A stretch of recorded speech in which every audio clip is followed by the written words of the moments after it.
Hello everyone, how are you all doing? So I welcome you all in the today's session of the Hindu editorial. Okay, so let's begin with our class. Let me give you an overview of the today's session. First, we'll discuss the title. Okay, then we'll discuss what exactly is the Employees Provident Fund, because आज का आपका article Employees Provident Fund के ऊपर है. ठीक है, जिसे हम हिंदी में कर्मचारी भविष्य निधि संगठन भी कहते हैं. ठीक है, तो उसके ऊपर आज का आपका ये आर्टिकल है. ठीक है, सो हम apart from the article will discuss vocabulary. हम वोकेबलरी को डिस्कस करेंगे, हम आर्टिकल को भी डिस्कस करेंगे. ठीक है, आर्टिकल तो पढ़ना ही है, पर हम उस आर्टिकल को क्या सही अप्रोच है, एक सही अप्रोच से पढ़ेंगे. ठीक है, जैसे कि आप देख सकते हैं कि मैंने यहाँ पे ग्रीन कलर में मार्क किया है, तो आपको यहाँ पे कनेक्ट करके पढ़ना है. यहाँ पे मैं आपको कैसे कनेक्ट करना है, क्या यहाँ पे ग्रामर का रूल है, मैं वो आपको बताऊँगा. ठीक है, आप यहाँ पे भी देख सकते हो कि हमें कैसे कनेक्ट करके पढ़ना है. ठीक है, देन जहाँ पे भी आपको पर्पल कलर दिखेगा वहाँ पे हम एक ग्रामर का रूल डिस्कस करेंगे.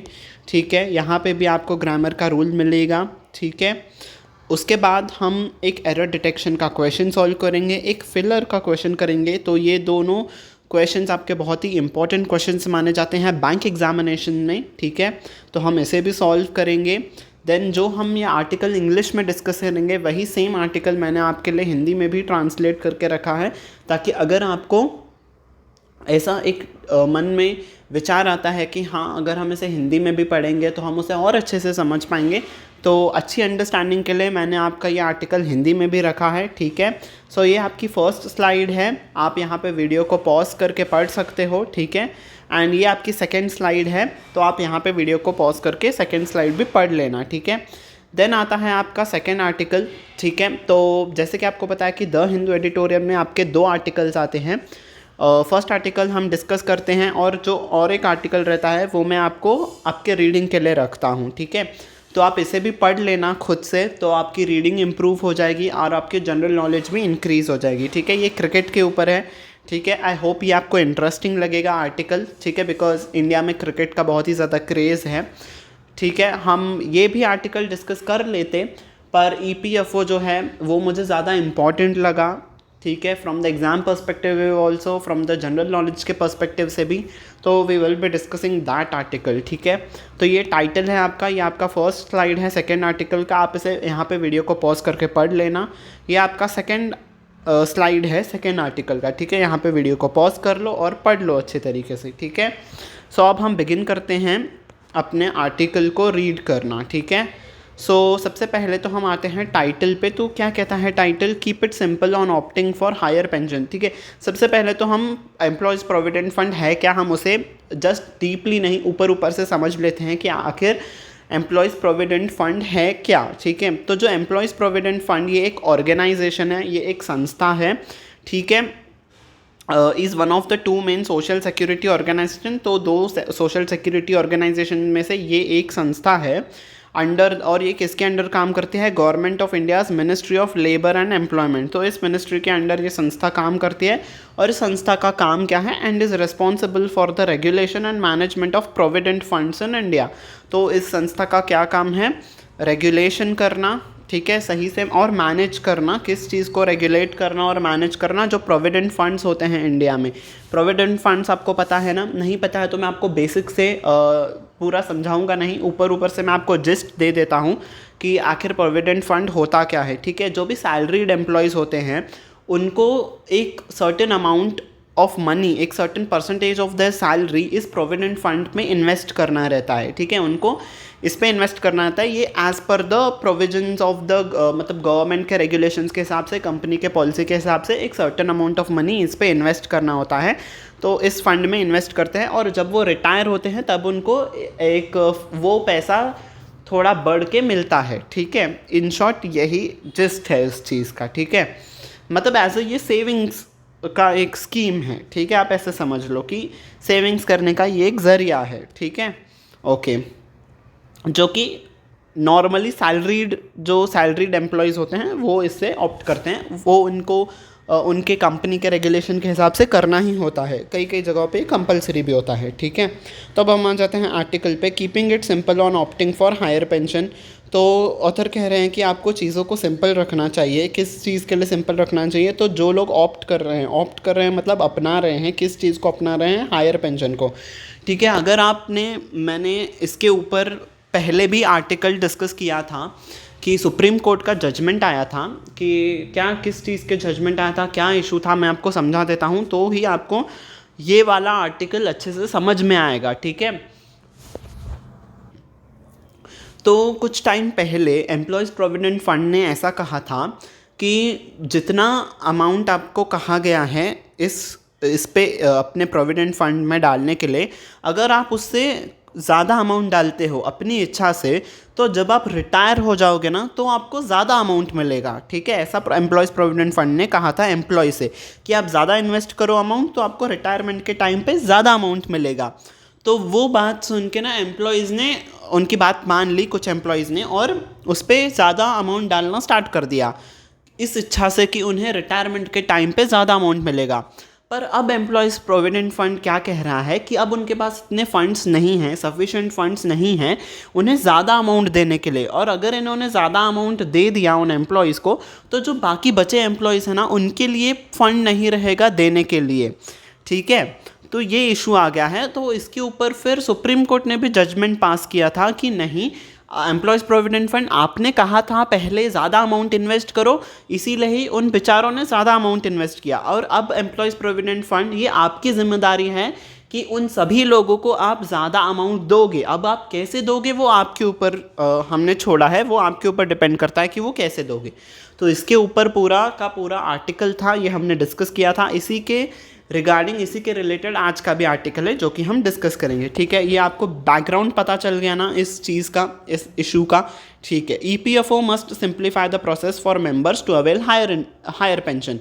तो जो मेंबर्स हैं जो अवेल करना चाहते हैं, जो अपनाना चाहते हैं ज़्यादा पेंशन को, तो उनके लिए EPFO को, कर्मचारी भविष्य निधि संगठन को अपना प्रोसेस सिंपल करना चाहिए, ठीक। ओके, सो अब हम बढ़ते हैं वोकैबुलरी के ऊपर। डिसबर्सल का मतलब होता है जब आप किसी मनी को डिस्ट्रीब्यूट करते हो, ठीक है, to pay the money to somebody from a large amount that has been collected for a particular purpose, ठीक है। तो अगर आप किसी पर्टिकुलर पर्पस के लिए फ़ंड इकट्ठा कर रहे हो, उसमें से लोगों को पैसा दे रहे हो, तो आप डिसबर्स कर रहे हो, ठीक है। EPFO भी यही करता है ना, एक पर्टिकुलर पर्पस के लिए अमाउंट को कलेक्ट करता है। क्या पर्टिकुलर पर्पस है कि रिटायरमेंट के टाइम पे एम्प्लॉयज़ को फ़ंड दिया जाए, उस पर्पस से वो कलेक्ट करता है। कलेक्ट करते करते एक लार्ज अमाउंट बन जाता है, उसमें से लोगों को वो पे करता है, तो वो डिसबर्स करता है, ठीक है। ओके, डिसबर्स इसका नाउन, डिसबर्सल नाउन है, disburse is verb form of the disbursal, ठीक है। तो पे करना इस वर्ब फॉर्म होता है, डिसबर्सल इज आपका नाउन फॉर्म, ठीक है। फैक्टर इनका मतलब होता है टू गिव कंसिडरेशन टू। तो अगर आप कोई भी चीज़ को कंसिडर कर रहे हो, ठीक है, तो आप फैक्टर इन कर रहे हो उस चीज़ को, वो आपका एक फ्रेजल वर्ब है। Next word is commence. Commence आपका जब वर्ब के तरह वर्ब के तरह यूज़ होता है वर्ब फॉर्म में, उसका मतलब होता है स्टार्ट करना, किसी भी चीज़ की शुरुआत करना, इस कमेंस करना, ठीक है। नेक्स्ट है stand the test of time. ये भी आपका एक फ्रेजल वर्ब है जिसका मतलब है to work well over a long period of time. तो अगर कोई भी चीज़ एक लंबे समय तक चल रही है सारे मुसीबतों को पार करके, तो वो stand the test of time कर रही है, ठीक है। मतलब वो इतनी सक्षम है कि वो सारे मुसीबतों को पार किया है। आपके आर्टिकल पे यहाँ पे चेंज करके टाइम के जगह स्क्रूटनी लिख दिया है, ठीक है। स्क्रूटनी इज जो भी एग्जामिनेशन है उस चीज़ को पार करके लोग सस्टेन कर रहे हैं, उसका ऐसा मतलब है। तो वो जब आएगा हम वो पढ़ लेंगे आपके आर्टिकल में, ठीक है। हरिकिलिन टास्क का मतलब ये भी आपका फ्रेज है, ठीक है। तो आपके 3 फ्रेजल वर्ब्स आ गए यहाँ पे।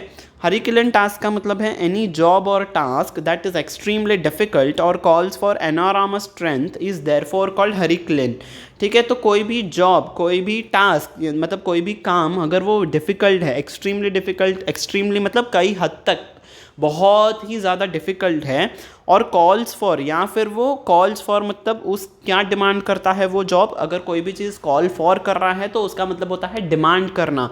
तो क्या चीज़ वो आपसे डिमांड कर रहा है, क्या चीज़ आपसे मांग रहा है वो जॉब, एनॉर्मस स्ट्रेंथ, तो उस जॉब को करने के लिए आपको बहुत ही फिजिकल स्ट्रेंथ होनी चाहिए, ठीक है, मतलब बहुत ज़्यादा एफर्ट्स मांग रहा है वो काम, तो वो आपके लिए हरिकेलन टास्क है, ठीक है। Next is pertain. पर्टेन का मतलब होता है टू एग्जिस्ट और apply in a particular situation और एट अ पर्टिकुलर टाइम। तो कोई भी चीज़ अगर उस चीज़ को अप्लाई कर रही है तो वो पर्टेन कर रही है, ठीक है। हम कहते हैं ना this situation pertains to this task, मतलब ये सिचुएशन इसको अप्लाई कर रही है, तो उसी का मतलब होता है पर्टेन। तो पर्टेन के बाद हमेशा आपका प्रपोजिशन क्या लगता है? टू। पर्टेन के बाद हमेशा आपका टू प्रपोजिशन आएगा, ठीक है। Okay, next word is rule out. Rule out का जब वो वर्ब की तरह यूज़ होता है उसका मतलब होता है, पर्टेन भी आपका वर्ब है, ठीक है। तो रूल आउट का मतलब है एक्सक्लूड समवन और समथिंग एज अ पॉसिबिलिटी। तो जब आप एक्सक्लूड कर रहे हो किसी भी चीज़ को तो आप रूल आउट कर रहे हो। देखो ये डिफरेंस है, आपको रोल आउट और रूल आउट में समझना होगा। रोल आउट तब होता है जब कोई भी चीज़ को इंट्रोड्यूस किया जाता है, ठीक है। स्कीम्स रोल आउट की जाती हैं, प्रोजेक्ट्स को रोल आउट किया जाता है, ठीक है। तो रोल आउट वो अलग होता है और ये रूल आउट है, ठीक है। तो इसे ध्यान से समझना है, ठीक है। डिफरेंस पता चल गया आपको रोल आउट और रूल आउट का। अब हम आते हैं आर्टिकल के ऊपर। देखो यहाँ पे आपको कनेक्ट करके पढ़ना है, the move is of limited relief. तो ये द मूव यहाँ पे क्या मतलब है? जो कदम लिया गया है वो क्या कर रहा है, हमें बहुत ही कम रिलीफ दे रहा है, ठीक है, मतलब उससे हमें कम फ़ायदा मिल रहा है। और अब हम ये पढ़ेंगे बाकी की एडिशनल इन्फॉर्मेशन, ठीक है। यहाँ से लेकर बाय से लेकर यहाँ तक आपकी एडिशनल इन्फॉर्मेशन है, अब हम इसे पढ़ेंगे। हमने ऐसे क्यों कनेक्ट करके पढ़ा? अगर आप पढ़ते थे ना द मूव बाय तो आपको समझ में नहीं आता था, आप खुद से पढ़ के देख लेना। तो ये जो द मूव, ये इज़ है ना, ये द मूव के लिखा गया है, ठीक है। सब्जेक्ट वर्ब एग्रीमेंट को हम फॉलो करते हुए ऐसे हम कनेक्ट करके पढ़ रहे हैं, ठीक है। तो the move is of limited relief, तो कौन सा है वो कदम जिससे हमें कम फ़ायदा हुआ है? तो किसने लिया है वो कदम? ईपीएफओ ने लिया है, एम्प्लॉयज़ प्रोविडेंट फंड ने। किस लिए वो लिया है? टू एक्सटेंड द डेडलाइन, तो डेडलाइन को बढ़ा दी गया है। एक्सटेंड करना इस आगे बढ़ा देना। फॉर अ थर्ड टाइम, तो तीसरी बार उन्होंने डेडलाइन को एक्सटेंड किया है। फॉर एम्प्लॉयज़ एंड पेंशनर्स, किन के लिए एक्सटेंड किया है? जो एम्प्लॉयज़ हैं। देखो एम्प्लॉयज़ कौन हैं? जो काम करते हैं, और एम्प्लॉयर्स कौन हैं? जो उन्हें काम देते हैं, ठीक है। तो एम्प्लॉयर्स कौन हो गए? जो आपके बॉस हैं, ठीक है। एम्प्लॉयर्स आपके बॉस हैं और एम्प्लॉयज़ जो आपके लिए काम करते हैं, ठीक है। ये आपको डिफरेंस समझना होगा, ये डिफरेंस याद रख लेना, मैं हर बार ही नहीं बताऊंगा बिकॉज एम्प्लॉयज़ और एम्प्लॉयर्स बहुत बार इस आर्टिकल में आएगा, ठीक है। ये डिफरेंस क्लियर हो गया ना आपको? ठीक है। तो एम्प्लॉयज़ के लिए और पेंशनर्स कौन होते हैं? जिनको पेंशन मिलनी होती है, जो रिटायर हो चुके हैं ऑलरेडी, जिनको पेंशन मिलनी होती है वो आपके पेंशनर्स होते हैं। तो इन दोनों के लिए, एम्प्लॉयज़ के लिए और पेंशनर्स के लिए तीसरी बारी डेडलाइन को एक्सटेंड किया गया है to exercise the joint option of higher pension. तो एक्सरसाइज करना इज़ उसको अवेल करना, उसको यूज़ करना। तो किस चीज़ को यूज़ करना है? Joint option for higher pension. तो जो उनको ऑप्शन दिया गया था, जैसे कि मैंने आपको ईपीएफओ का इस स्कीम का जो बैकग्राउंड था वो बताते हुए एक्सप्लेन किया था कि जो उनको हायर पेंशन का, ज़्यादा पेंशन का जो ऑप्शन दिया गया था उसको अवेल करने के लिए उन्हें डेडलाइन बढ़ा दी गई है ईपीएफओ को, कि अब उसको उसमें अप्लाई करने के लिए अब और भी टाइम दिया गया है इन लोगों को, ठीक है। और वो लिमिटेड रिलीफ है, ठीक है। ये जो डेडलाइन है ना, ये लिमिटेड रिलीफ है, हमें बहुत ही कम रिलीफ दे रहा है। किस लिए कम रिलीफ दे रहा है? As several issues remain unresolved. इन्होंने डेडलाइन तो बढ़ा दी है पर अभी भी कई सारे जो इश्यूज़ हैं वो कैसे हैं? अभी भी अनरिजॉल्व हैं, वो सुलझे नहीं हैं अभी भी, ठीक है। डेडलाइन बढ़ा दिया है फिर भी इश्यूज़ अभी भी कई सारे हैं, ठीक है। As the entire process is an outcome of the Supreme Court judgment of the November 2022।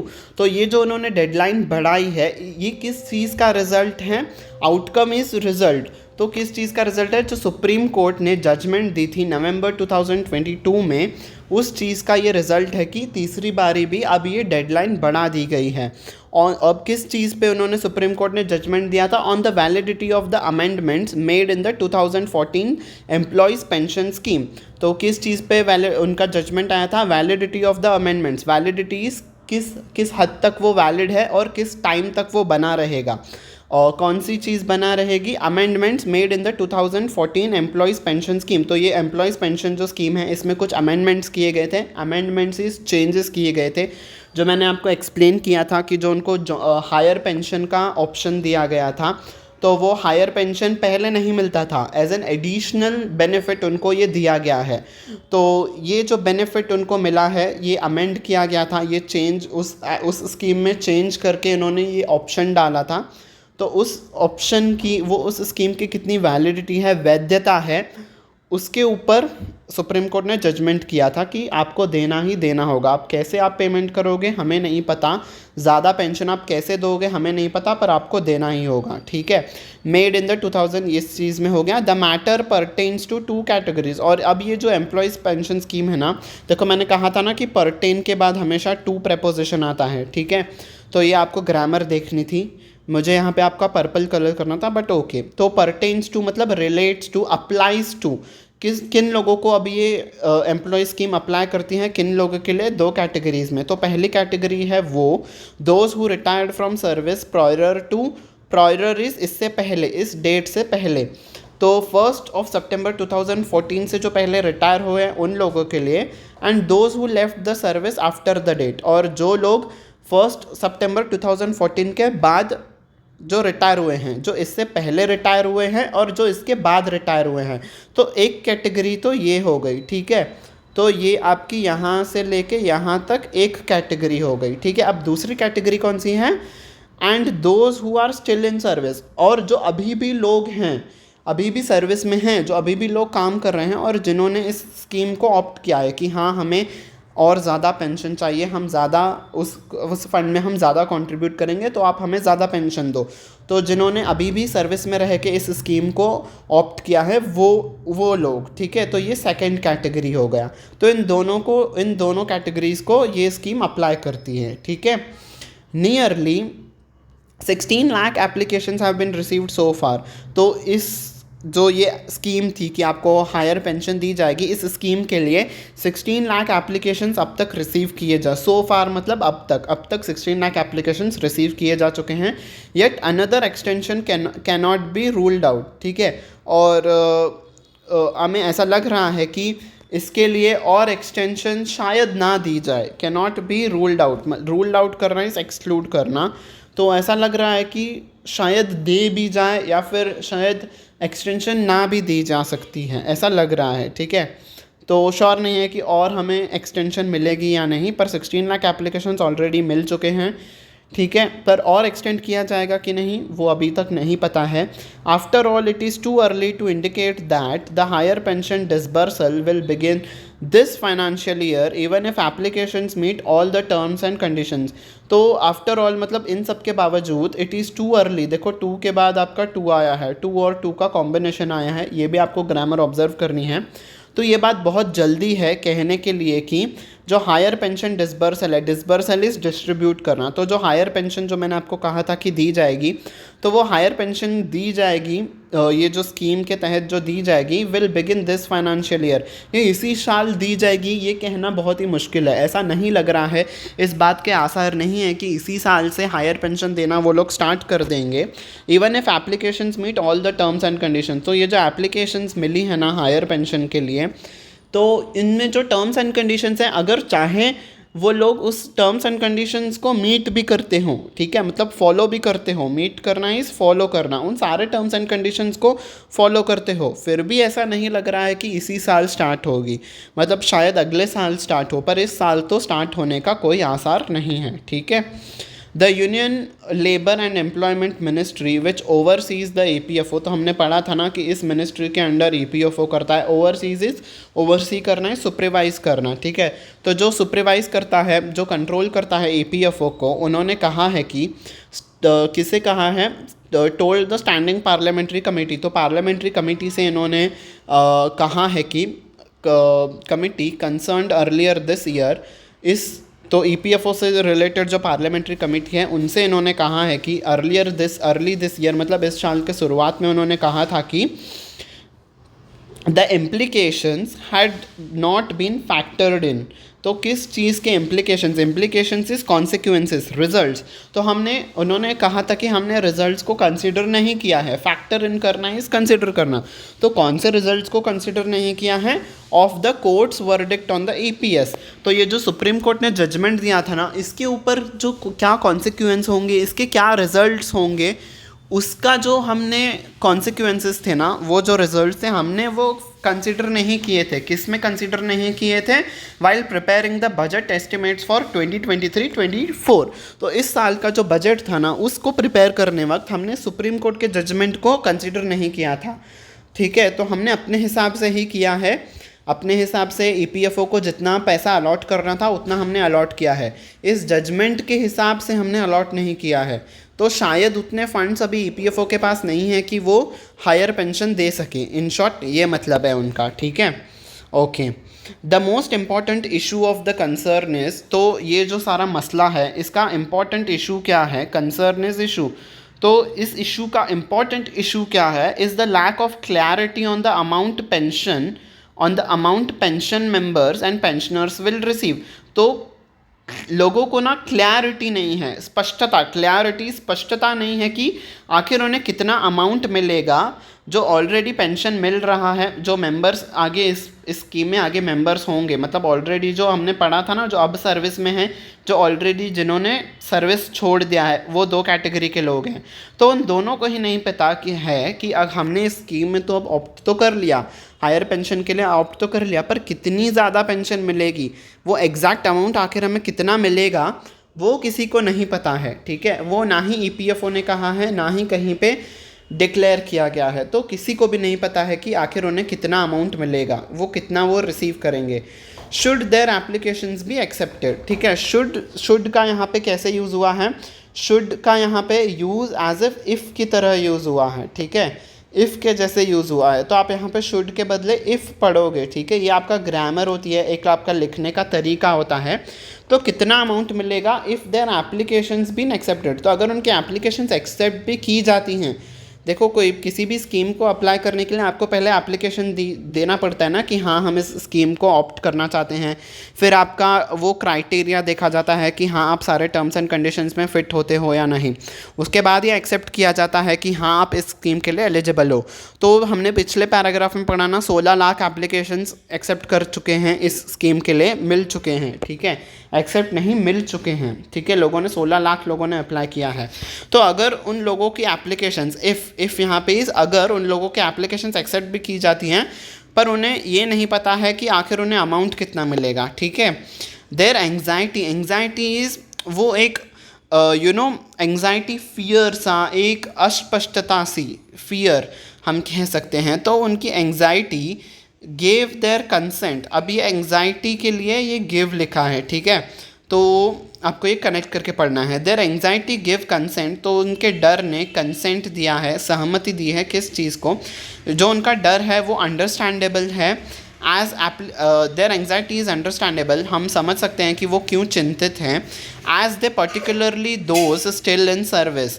तो किन लोगों का हम समझ सकते हैं? जो अभी भी सर्विस पे हैं, जो अभी भी काम कर रहे हैं, उन लोगों की चिंता को हम समझ सकते हैं। Give their consent to transfer a substantial proportion of their PF savings to the pension fund. देखो ऑलरेडी वो लोग अभी सर्विस में हैं, वो काम कर रहे हैं। ठीक है, तो सभी को अपना बजट संभालना ऑलरेडी मुश्किल होता है ना। जो उनको सैलरी मिलती है उससे अपने घर को चलाना मुश्किल होता है। उसके बाद वो लोगों ने जो भी सर्विस में हैं, उन लोगों ने कुछ ना कुछ कहीं पे एडजस्टमेंट्स करके ये डिसाइड किया है कि हाँ हम अपने एक्सपेंसेस को थोड़ा कम कर लेंगे, पर हम हायर पेंशन जो हमें मिल रही है उस स्कीम में हम ऑप्ट करेंगे। हम अपने एक्सपेंसेस को बचा के वहाँ पे हम उस अमाउंट को इन्वेस्ट करेंगे। तो देखो कोई इतना सोच के उस स्कीम में इन्वेस्ट कर रहा है, तो जाहिर सी बात है ना, उनको ये डर तो रहेगा ही कि भाई आखिर हमें अमाउंट कितना मिलेगा। हमने इन्वेस्ट तो कर दिया, पर ईपीएफओ तो रेडी ही नहीं है हमें बताने के लिए कितना अमाउंट मिलेगा। तो जाहिर सी बात है, ये अंडरस्टैंडेबल है। हम उनका डर, उनकी चिंता को हम समझ सकते हैं। ठीक है, ओके। दो pensioners will have to make payments separately to be considered eligible for higher pension, they would also be keen to know how much pension they would get. ठीक है, उनको जो पेंशन मिलेगी ना, और देखो पहले उनको एक्स पेंशन मिलनी थी और हायर पेंशन के बाद अब उनको वाई मिलेगी, ठीक है। तो उनको जो जो टोटल ये मिलेगा ना, उनको अलग अलग से मिलेगा। पहले उनको एक्स अमाउंट दिया जाएगा और ये जो वाई अमाउंट है ना, ये जो एक्स्ट्रा अमाउंट है, ये आपका वाई है ना, ये आपका एक्स्ट्रा अमाउंट है। ये एक्स्ट्रा अमाउंट ना आपको अलग से ही दिया जाएगा ताकि आपको पता मिले कि आपको एडिशनल अमाउंट आखिर मिला कितना है, ठीक है। तो यहाँ पे कहा गया है कि दो पेंशनर्स विल गेट, मतलब हालांकि उनको अलग से ही अमाउंट मिलेगा तो तब तो पता ही चल जाएगा कि हाँ हमें इतनी पेंशन पहले 100 रुपये मिलनी थी, अब हमें 150 मिली है, मतलब 50 रुपये एक्स्ट्रा मिले हैं, ठीक है। तो उन्हें 100 रुपये अलग से दिए जाएंगे, 50 रुपये अलग से दिए जाएंगे, टोटल उनका 150। मैं ये एग्जाम्पल दे रहा हूँ, किसी को 100 रुपये पेंशन नहीं मिलती है, जस्ट आपको समझने के लिए, ठीक है। तो ठीक है, तो चलो 1000 ले लेते हैं, उनको 1000 रुपये पेंशन मिलनी थी, ठीक है। और अब जब उन्होंने इस स्कीम में ऑप्ट कर दिया है, उनको 500 रुपये एक्स्ट्रा मिलेंगे। तो 1000 अलग से मिलेंगे, 500 अलग से मिलेंगे। तो जब उनको 500 अलग से मिलेंगे तब तो पता चल जाएगा, पर फिलहाल तब तक भी एक होती है ना कीन टू नो मतलब एंथुजियास्टिक, वो बहुत ज़्यादा इच्छुक है कि भाई आखिर हमें मिलेगी कितनी अमाउंट, वो बता तो दो, ठीक है। उस टाइम पर हमें पता चल जाएगा, पर अभी हमें बता तो दो कि आखिर कितनी मिलेगी एक्स्ट्रा, ठीक है, ओके। अब हम यहाँ पे एक ग्रामर का रूल पढ़ते हैं। मैं आपको पहले ग्रामर का रूल समझा देता हूँ, फिर हम आर्टिकल को रीड करेंगे, ठीक है। तो जब भी इट इज़ टाइम आता है, तो इट इज़ टाइम के बाद जब आपका इट इज़ टाइम के बाद जब भी आपका टू, और जब भी आपका मैं आपको बताता हूँ, वेट अ मिनट। तो इट इज़ टाइम के बाद जब भी आपका टू या फिर जब भी आपका मॉडल वर्ब आता है, तो आपका जब भी इसके आगे वर्ब का फॉर्म आएगा वो फर्स्ट फॉर्म में आएगा। पर यहाँ पे इट इज़ टाइम के बाद ना ही टू हमें दिख रहा है और ना ही कोई मॉडल वर्ब दिख रहा है, तो यहाँ पे वर्ब का सेकेंड फॉर्म आएगा। तो गेव या आपका यहाँ पे वर्ब का सेकेंड फॉर्म है, ठीक है। तो ये रूल आपको पता चला, इट इज़ टाइम के बाद जब भी टू या मॉडल वर्ब आएगा तो आपका वर्ब जहाँ पे भी आगे आएगा तो वो वर्ब आपका फर्स्ट फॉर्म में आएगा, पर यहाँ पे नहीं है तो आपका वर्ब आपका सेकेंड फॉर्म में आएगा, ठीक है, ओके। ओके, तो अब हम आर्टिकल को पढ़ लेते हैं। ये रूल आपको समझ में आ गया ना, इट इज़ टाइम और गेव वाला, ठीक है, okay. It is time against this backdrop that EPFO has, backdrop is background, तो इस background, it is against this backdrop, तो इस बैकग्राउंड के अगेंस्ट है, क्या अगेंस्ट है कि the EPFO has sent the demand letters to about 1000 pensioners and employees for collecting the arrears. तो एक जगह पे तो वो लोग अगेंस्ट, अब देखो अगेंस्ट यहाँ पे कॉन्ट्रास्ट दिखा रहा है, तो एक जगह पे तो पहले वो बता नहीं रहे हैं कि कितना अमाउंट मिलेगा, और अब वो लोग, इन लोगों ने ना कुछ 1000 पेंशनर्स को डिमांड लेटर्स भेज दिया है कि वो आइए एम्प्लॉयज़ को, मतलब जो कलेक्ट करना था, जो इस फंड में इन्वेस्ट किया है, उन लोगों को लेटर्स भेज दिया है कि आप आइए और अपने अरियर्स को कलेक्ट कीजिए। अरियर्स इज़ जो पिछला अमाउंट जो उन्होंने रिसीव नहीं किया है, वो आइए और कलेक्ट कीजिए। एक तरफ तो वो बता नहीं रहे हैं और दूसरी तरफ लेटर भेज के कह रहे हैं कि आइए और अपने अमाउंट को कलेक्ट कर दीजिए, तो इसीलिए यहाँ पे अगेंस्ट लिखा है, ठीक है, okay. So as the calculator on the EPFO's website only indicates the amount to be transferred, तो EPFO के वेबसाइट के ऊपर एक कैलकुलेटर होता है जो हमें वो क्या चीज़ को दिखाता है, सिर्फ वो क्या दिखाता है कि हमें कितना ट्रांसफ़र करना है, ठीक है। वो ये उस पूरा बाइफरकेट करके नहीं दिखाता है कि पिछला अरियर कितना था और अब आपको हायर अमाउंट कितना मिलेगा, वो कुछ भी नहीं दिखाता है, सिर्फ दिखाता है कि कितना अमाउंट ट्रांसफ़र करना है। तो इट इज़ टाइम दैट, तो अब समय आ गया है कि EPFO gave an indicative figure of the pension, तो अब समय आ गया है कि वो एटलीस्ट इंडिकेटिव इज़ अप्रॉक्सीमेट, वो फिगर तो बता दे कि आखिर कितना मिलेगा। उन लोगों की उत्सुकता को ख़त्म कीजिए और बताइए कि अप्रॉक्सीमेट आपको कितना अमाउंट मिलेगा, to at least to the applicants who have been issued the letters, ठीक है। तो आपने एटलीस्ट जिन लोगों को बुलाया है कि आइए अपने पैसे को कलेक्ट कीजिए, उन लोगों को तो एटलीस्ट बता दो, सभी को मत बताओ, इन 1000 लोगों को तो बताओ कि आखिर उनको कितना पैसा मिलेगा, ठीक है। In the case of pre 2014 retirees, pre is 2014 से जो पहले रिटायरीज हैं, रिटायरीज जो रिटायर हो चुके हैं, तो 2014 से पहले जो रिटायर हो चुके हैं उनके केस में इट अपियर्स मतलब ऐसा लगता है कि PF authorities have not yet officially commenced the communication on the status of their applications. तो जो उन्होंने एप्लीकेशन दिया था ना 2014 के पहले जो लोग रिटायर हुए हैं, तो PF अथॉरिटीज़ जो EPFO के अथॉरिटीज़ हैं, जो EPFO के ऑफिशियल्स हैं, उन्होंने अभी स्टार्ट भी नहीं किया है उन लोगों को बताना, कमेंट्स कर रहे हैं स्टार्ट करना, तो उन्होंने अभी ये शुरुआत भी नहीं की है उन लोगों को बताने की कि हाँ आपका एप्लीकेशन मिला है, आपका एप्लीकेशन रिजेक्ट स्टेटस इज़ वो बताना कि हाँ मिला है, नहीं मिला है, रिजेक्ट हुआ है, एक्सेप्ट हुआ है। तो उन लोगों को अभी ये भी नहीं बताया गया है कि एप्लीकेशन मिले हैं, रिजेक्ट हुए हैं, क्या हुआ है। उन्होंने अभी ये इस बात को स्टार्ट भी नहीं किया है। पैसा तो देना दूर की बात, ये चीज़ भी उन्होंने अब तक नहीं किया है। Even though under the rules most of these may not stand the test of scrutiny. तो stand the test of scrutiny मतलब examine, pass, scrutiny is examine करना। तो जो चीज़ वो कर रहे हैं ना, ये रूल्स को पास नहीं करती हैं। मे नॉट स्टैंड मतलब ये जो एप्लीकेशंस हैं ना, ये एप्लीकेशंस, कितने सारे एप्लीकेशंस तो टर्म्स एंड कंडीशंस को शायद फॉलो भी ना कर पाएँ, वो ऐसे ही निकल जाएंगे, उनके एप्लीकेशंस ऐसे ही रिजेक्ट हो जाएंगे। पर एटलीस्ट उनको बताओ तो सही कि उनका स्टेटस क्या है, कि हाँ हमने आपका एप्लीकेशन रिजेक्ट कर दिया है। ज़्यादातर एप्लीकेशंस वो लोग कह रहे हैं कि पास नहीं होंगे, not stand the test of scrutiny मतलब वो उस जो वो एग्ज़ामिन करेंगे ना, उसको वो पास नहीं कर पाएंगे ज़्यादातर एप्लीकेशंस। ठीक है, मतलब ज़्यादातर लोग टर्म्स एंड कंडीशंस को फॉलो नहीं कर पाएंगे, पर उनको बता तो दो। ठीक है, employees have the Herculean task of producing physical records for every applicant. तो जो एम्प्लॉयर्स हैं, एम्प्लॉयर्स जो आपको जॉब देते हैं, तो अब उनके लिए एक हरिकुलन टास्क है। हरिकुलन टास्क इज़ मुश्किल भरा ये टास्क है। कौन सा? Producing physical records, physically digitally नहीं, पेपर पे उनको रिकॉर्ड्स देना है फॉर एवरी एप्लीकेंट। तो सभी एप्लीकेंट्स का उन लोगों को रिकॉर्ड प्रोड्यूस करना, तो ये बहुत ही एक मुश्किल टास्क है ना, हर एक व्यक्ति का पेपर पे रिकॉर्ड प्रोड्यूस करना, है ना। ओके,